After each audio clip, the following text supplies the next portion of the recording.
Só do Gilailson é 5, né? Não, do Gilailson só tem 2. Agora o George ninguém conta não. Gente, eu gostaria de começar lendo aqui só o início do Salmo 40, que diz assim: esperei com paciência no Senhor, e Ele se inclinou para mim e ouviu o meu clamor. Tirou-me de um lago horrível, de um charco de lodo, pôs os meus pés sobre uma rocha, firmou os meus passos, e pôs um novo cântico na minha boca.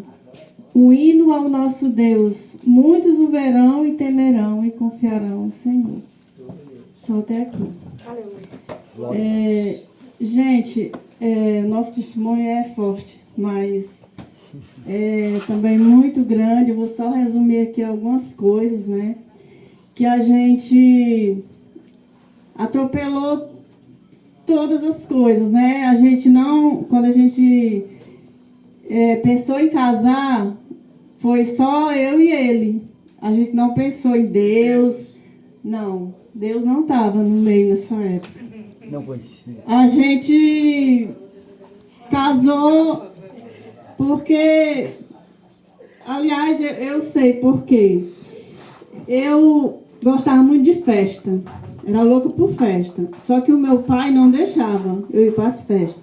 Aí quando eu namorava com ele, eu já estava noiva. Ele chegava lá em casa e eu ia pedir o meu pai para ir para a festa. Ele dizia, não, não vai. Aí pronto, ali eu ficava doida de raiva.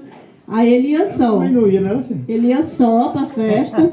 Aí eu ainda pedia minhas amigas para pastorar aí. Aí depois eu soube que ele ficava com as minhas amigas. Meu Deus! Aí eu disse, não, eu vou me casar, que é para poder eu ir para as festas, né? Porque se eu casasse, ele gostava de festa, eu gostava também. Casei, né? Aí, gente, aí que veio a grande tribulação da minha vida. Ia para a festa sozinho e me deixar em casa. Aí eu era muito medrosa, né? Tinha muito medo de ficar em casa só, passar a noite acordada. Meus olhos chegam queimavam de olhar para a esteira e não conseguia dormir. Passava a noite acordada. Aí passou, né? E só as coisas cada vez mais ficando difíceis. Ele bebia muito, passava noitadas fora, passava 2, 3 dias fora. Carnaval, tinha ódio de carnaval, tenho trauma até hoje.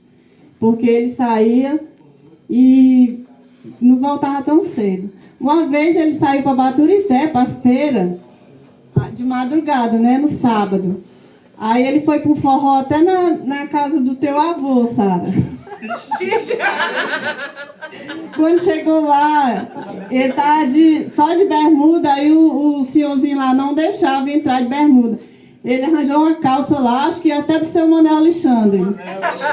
Deu a calça a ele e ele entrou pro forró, foi dançar. Era doido pro forró. Todo final de semana ele estava nos forró da Bulandeira, em todo canto. Onde tivesse ele ia. E eu sozinha em casa. Foi um sofrimento maior da minha vida. Aí passou, né? E nada de Deus, não existia Deus no nosso casamento. Era só o bicho mesmo ali no meio. Fazendo... Eu ficava pensando, quando ele saía de casa, eu ficava martelando na minha cabeça. Acho que era o demônio que ficava. Quando ele chegar, tu faz isso, isso, isso e isso. Aí é aquela vontade, quando ele chegasse, eu avançar em cima dele, sabe? Mas sempre, graças a Deus, eu me segurei.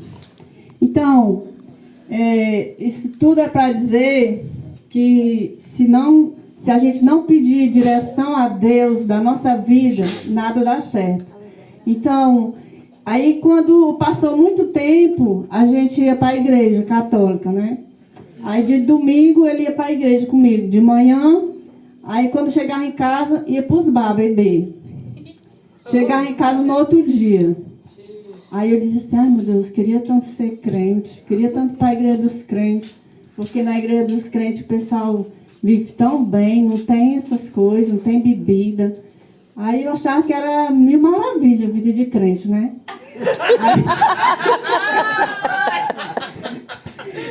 Aí Sei que pelejei, até aquele... Sim, o George, né?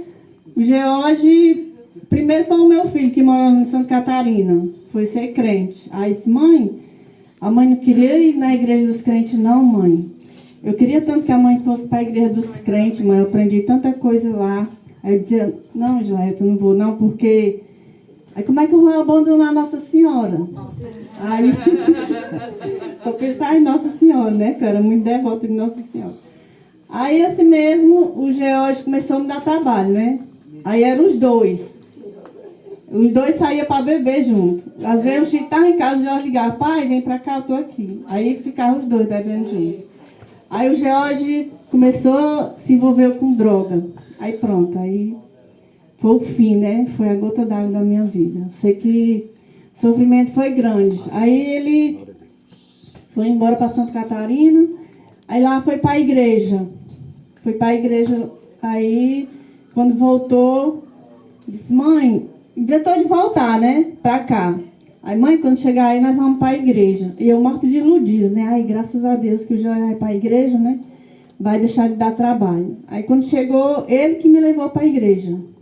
Assim mesmo, né? Ele sendo do jeito que era, dando trabalho, mas ele que me levou para a igreja evangélica. Aí eu digo, agora tudo vai dar certo, vai ser mil maravilhas. Minha filha, com poucos dias o Jorge caiu no mundo. E eu fiquei na igreja, né? Aí foi que eu perseverei. Muitas vezes eu ia para a igreja, eu chorava mais do que o que eu assistia o culto. Quando tinha os cultos de família, aí eu desmoronava. Não conseguia nem assistir. Muitas vezes, quando o pastor diz assim, para a gente ficar perto da família, aí a Ingrid, acho que ela sentia tanta dor quando ela me via sozinha no cantinho chorando, aí ela ia lá. Ficava, né, perto de mim. Glória a Deus. Aí foi que teve um dia que foi o testemunho do Nilton.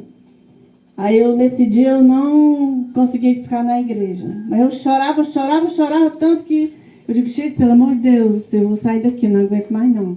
Aí corri, entrei no carro, me leva para casa. E o Jorge no meio do mundo, né? Fazendo aquela loucura dele. Mas graças a Deus que nós passamos por muita coisa difícil. Muita gente aqui sabe uma parte, né, do meu testemunho. O meu filho foi ameaçado de morte. Foi preciso ir embora daqui. Mas graças a Deus que tudo foi um trabalhar de Deus. Por trás de tudo isso, né, foi Deus trabalhando na minha vida e na dele, porque eu não queria que ele fosse mais embora. E porque ele já tinha ido 2 vezes para Santa Catarina e voltou. Aí ele sempre falava, mãe, eu quero voltar de novo para Santa Catarina. Eu disse, você não vai mais. Se depender de mim, você não vai.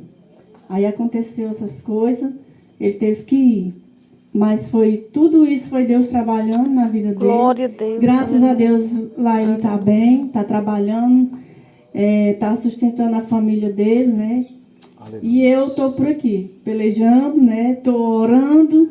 Graças a Deus, Deus ouviu o meu clamor, né? Ouviu as nossas petições. E eu queria só encerrar. Se eu fosse falar aqui do meu testemunho, era a noite todinha, tinha que ter começado 7 horas. Tá bom. Aí, eu ia escrever um livro. Eu tinha vontade de escrever um livro. E o título do livro seria A Grande Tribulação.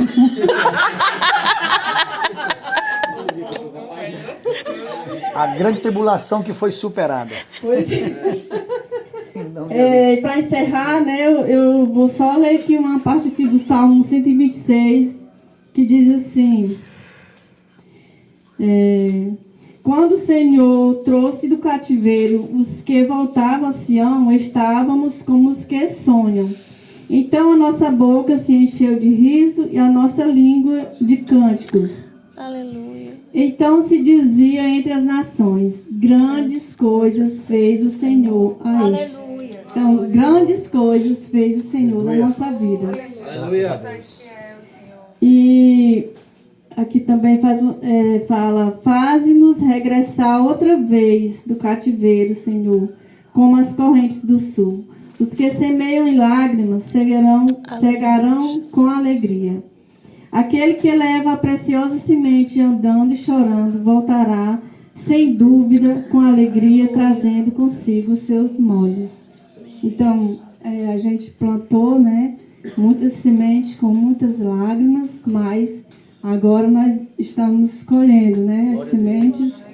Aleluia, Jesus. E eu quero só dizer para os irmãos, né, se tiver alguém aqui que estiver pensando em se casar, coloque primeiro Deus na frente. Peça discernimento, porque nada sem Deus, gente, dá certo. Tudo tem que ser com a permissão de Deus. Aleluia, amém. Glória a Deus.